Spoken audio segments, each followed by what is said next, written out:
नमस्कार, मैं रचना शर्मा चढ़ती कला टाइम टीवी देख रहे सभी दर्शकों का स्वागत करती हूं। आप देख रहे हैं हरियाणा के समाचार। समाचारों की शुरुआत से पहले एक नजर आज के मुख्य सुर्खियों पर।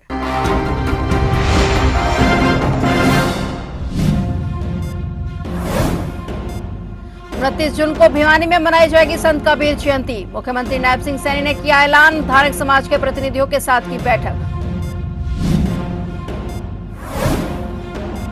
हरियाणा में पेट्रोल डीजल को लेकर सरकार अलर्ट, बॉर्डर वाले 9 जिलों में 24 घंटे नाकेबंदी। अवैध ढुलाई रोकने के लिए उठाए कड़े कदम।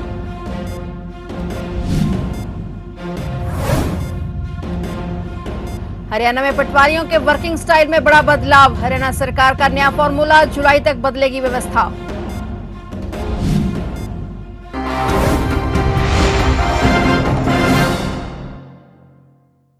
और अब समाचार विस्तार से। हरियाणा के मुख्यमंत्री नायब सिंह सैनी ने कहा कि प्रधानमंत्री नरेंद्र मोदी के कुशल मार्गदर्शन में डबल इंजन सरकार धार्मिक समाज के सम्मान की प्रहरी है। समाज के अधिकारों की रक्षा करना, बच्चों को बेहतर भविष्य देना और समाज को नई ऊंचाइयों तक पहुंचाना उनकी सर्वोच्च प्राथमिकता है। मुख्यमंत्री नायब सिंह सैनी ने चंडीगढ़ में धार्मिक समाज के प्रतिनिधियों के साथ आयोजित बैठक की अध्यक्षता की। इसमें हरियाणा, चंडीगढ़ के अलावा पंजाब के प्रतिनिधि भी शामिल हुए। मुख्यमंत्री ने कहा कि 29 जून को भिवानी में संत कबीरदास जयंती मनाई जाएगी। इसी तरह पंजाब के अबोहर और लुधियाना में भी आयोजित किए जाने वाले जयंती समारोह में शामिल होंगे। उन्होंने कहा कि प्रधानमंत्री नरेंद्र मोदी के नेतृत्व में उनकी हर समस्या का निराकरण किया जाएगा। और उसके बाद उन्होंने कहा कि 2029 तक भाजपा सरकार द्वारा किए गए सभी वादे पूरे किए जाएंगे। अब तक 63 संकल्प पूरे किए जा चुके हैं और 153 संकल्पों पर गति से काम जारी है। मुख्यमंत्री सैनी ने इस दौरान भाजपा सरकार द्वारा किए गए विकास कार्यों की भी जानकारी दी। बाबूराम जी ने एक मांग पत्र दिया और उन्होंने मांग पत्र में 2 संत कबीर जयंती की बात कही है। पंजाब में है जी, 2 स्थान पे मनाएंगे, 2 स्थान के ऊपर मनाएंगे। एक तो अबोर के अंदर कहा है और दूसरा लुधियाना में। साथियों, मैं आऊंगा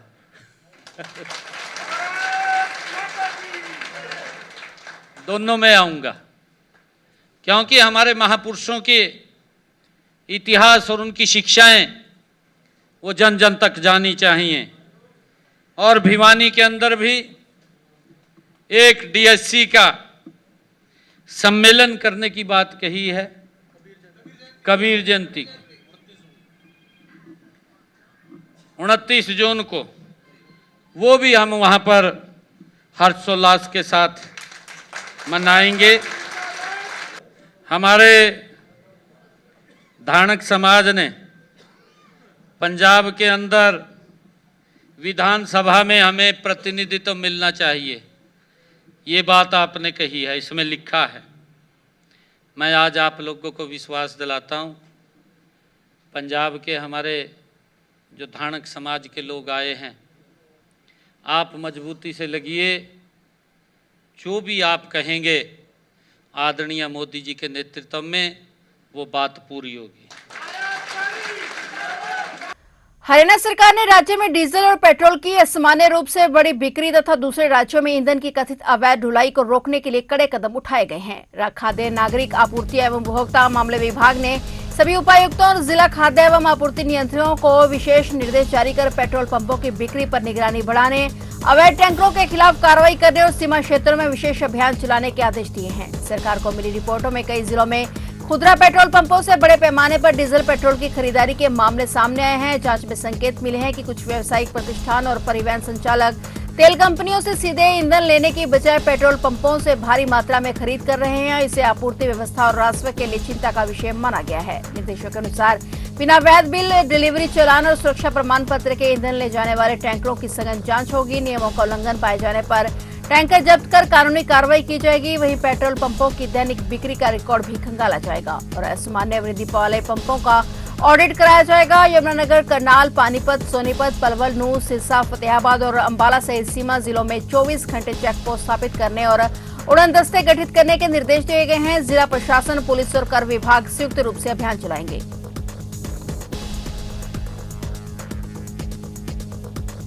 हरियाणा सरकार ने पटवारियों की कार्यप्रणाली में बड़ा बदलाव करने का फैसला किया है। अब किसी पटवारी के जिम्मे आने वाला क्षेत्र केवल जमीन के रकबे के आधार पर तय नहीं होगा, बल्कि उस क्षेत्र की आबादी, राजस्व कार्यों की संख्या और प्रशासनिक जरूरतों को भी ध्यान में रखा जाएगा। इसके लिए राजस्व एवं आपदा प्रबंधन विभाग ने सभी जिलों में पटवार सर्कलों की नई रूपरेखा तैयार करने के निर्देश जारी किए हैं। सरकार का मानना है कि पिछले कुछ वर्षों में शहरी विस्तार, नामांतरण के बढ़ते मामलों, डिजिटल भूमि अभिलेख, ऑनलाइन फसल सर्वे और अन्य के सरकारी सेवाओं के कारण पटवारियों का काम बढ़ गया है। ऐसे में पुरानी व्यवस्था मौजूदा जरूरतों के अनुरूप नहीं रह गई है। नई योजना के तहत सामान्य तौर पर एक पटवार सर्कल में करीब 2000 एकड़ कृषि भूमि रखी जाएगी। हालांकि अधिक आबादी वाली, कम आबादी और कम कार्य वाले इलाकों में एक पटवारी के अधीन 2500 एकड़ तक भूमि रखी जा सकेगी। गांवों के आबादी वाले हिस्से भी संबंधित सर्कल का हिस्सा होंगे। सरकार ने मध्य जुलाई तक नए सर्कलों का गठन पूरा करने का लक्ष्य रखा है। इस पुनर्गठन के बाद कई जिलों में नए पटवार सर्कल बन सकते हैं और अतिरिक्त पटवारियों की जरूरत भी पड़ सकती है। बहादुरगढ़ में उस समय हाहाकार मच गया जब जूते और गद्दा बनाने वाली 2 फैक्ट्रियों में भीषण आग लग गई। आग लगने से 2 श्रमिक बुरी तरह से झुलस गए। झुलसी हुई हालत में दोनों श्रमिकों को इलाज के लिए पहले बहादुरगढ़ के नागरिक अस्पताल ले जाया गया, जिसके बाद गंभीर हालत को देखते हुए दोनों को पीजीआई रोहतक रेफर किया गया है। बताया जा रहा है कि उत्तर प्रदेश के शाहजहांपुर निवासी मोनू और कानपुर निवासी दीपक काम के दौरान झुलसे हुए हैं और गद्दे शांति एंटरप्राइजेस नाम की फैक्ट्री में बनाए जाते हैं। काम के दौरान ये हादसा हुआ। मौके पर फायर ब्रिगेड की कई गाड़ियां पहुंची और आग बुझाने का काम किया जा रहा है। झज्जर, रोहतक और दिल्ली से भी फायर ब्रिगेड की कई गाड़ियां बुलाई गई हैं। एशियाई खेल चैन ट्रायल्स के सेमीफाइनल में मीनाक्षी गोयल से 4-6 से हारने के बाद भारतीय पहलवान और जुलाना से कांग्रेस विधायक विनेश फोगाट भावुक नजर आई। मुकाबले के बाद उन्होंने कहा कि मैं फिर वापसी करूंगी। विनेश फोगाट, जिसके बाद सोशल मीडिया पर उनके समर्थन में संदेशों की बाढ़ आ गई। हार के बावजूद लोगों ने उनके संघर्ष, जज्बे और वापसी की इच्छा की जमकर सराहना की। रोहतक से कांग्रेस सांसद दीपेंद्र सिंह हुड्डा ने विनेश का वीडियो साझा करते हुए लिखा कि 2 वर्षों तक प्रतिस्पर्धी कुश्ती से दूर रहने, हाल ही में मां बनने और लगातार चुनौतियों का सामना करने के बाद इस स्तर पर वापसी करना अपने आप में बड़ी उपलब्धि है। विनेश ने मैट के अंदर और बाहर दोनों जगह असाधारण साहस का परिचय दिया है। दीपेंद्र ने विश्वास जताया कि विनेश जल्द ही और अधिक मजबूती के साथ वापसी करेंगी। बड़ी संख्या में लोगों ने विनेश के समर्थन में पोस्ट साझा किए। हार के बाद विनेश ने कहा कि वे असफल नहीं हुई हैं, बल्कि पूरी व्यवस्था से लड़ रही हैं। यही वजह है कि उनकी हार से ज्यादा उनके संघर्ष और साहस की चर्चा हो रही है।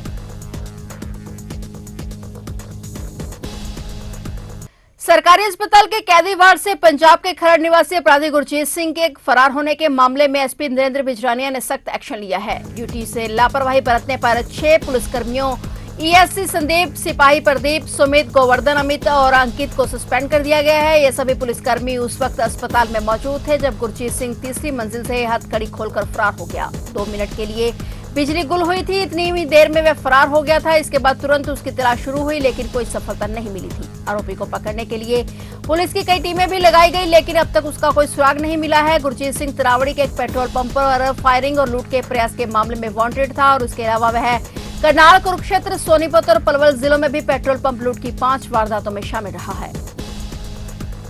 हरियाणा के कैबिनेट मंत्री अनिल विज ने आज प्रधानमंत्री नरेंद्र मोदी के मन की बात कार्यक्रम को अपने साथियों के साथ सुना। इस दौरान उन्होंने कार्यक्रम की सराहना करते हुए कहा कि प्रधानमंत्री मोदी ने देश के अनसुने नायकों और प्रेरणादायक कार्यों को जनता के सामने लाने का महत्वपूर्ण काम किया है। कैबिनेट मंत्री अनिल विज ने कहा कि प्रधानमंत्री मोदी ने इस कार्यक्रम के माध्यम से पूरे देश को एक सूत्र में बांध दिया है। उन्होंने कहा कि देश के अलग अलग हिस्सों में हो रहे प्रेरणादायक कार्यों और अनुसंग हीरोज को पहचान दिलाने का काम मन की बात के जरिए हो रहा है। विज ने कहा कि प्रधानमंत्री ने खिलाड़ियों का जिक्र कर युवाओं को खेलों की ओर प्रेरित करने का प्रयास किया है। इसके साथ ही उन्होंने भारत के पारंपरिक पेय पदार्थों जैसे लस्सी और आम पन्ना का उल्लेख करते हुए लोगों का ध्यान देसी और स्वास्थ्यवर्धक पेय पदार्थों की ओर आकर्षित किया है।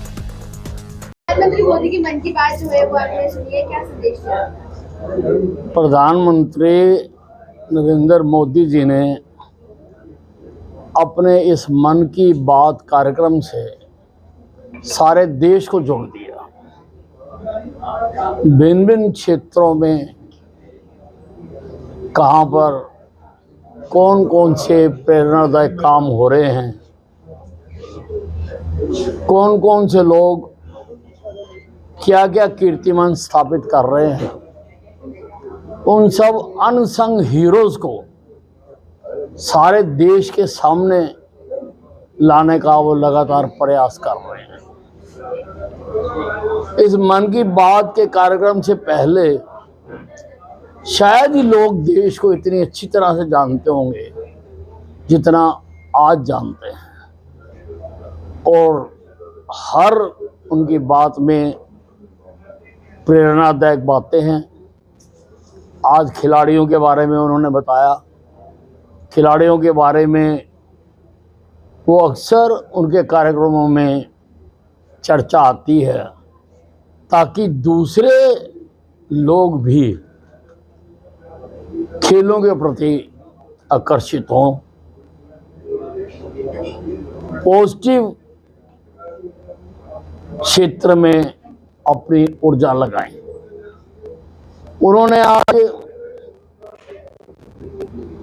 जो हमारे देसी पेय हैं उन पर भी बहुत जोर दिया है।